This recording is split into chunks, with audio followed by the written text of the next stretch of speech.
አሰላሙ አለይኩም ወራህመቱላሂ ወበረካቱሁ። ውድና የተከበራችሁ የዩቲዩብ ቻናሌ ተከታታዮች እንዴት ናችሁ? ሰላም ናችሁ ወይ? እኔ ደህና ነኝ አልሐምዱሊላህ።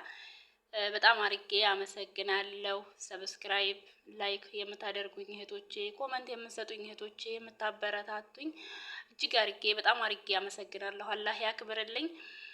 በመቀጠል ይህንን የዩቲዩብ ቻናል የፈለኩት ኢንሻአላህ ወደፊት አንዳንድ ነገሮችን እንማማርበታለን። የሚያስተምሩ ነገሮችን ይሄ ዝም ብሎ አመጣ ወሰደው የቲክቶኩ የምናምን ሳይሆን የራሳችንን በቃ አለ አይደለም የሰው ልጆች ሁነን ስንኖር መቼም የራሳችን ውጣ ውረድ ይኖሩናል። ጥሩ ነገሮች፣ መጥፎ ነገሮች ግን አስተምረውን ያለፉ ለኛ የሚጠቅሙ እንደገና ደግሞ ለእህቶቻችን ለወንድሞቻችን ደግሞ የሚያስተምሩ ተስፋ የሚሰጡ የሚያጠናክሩ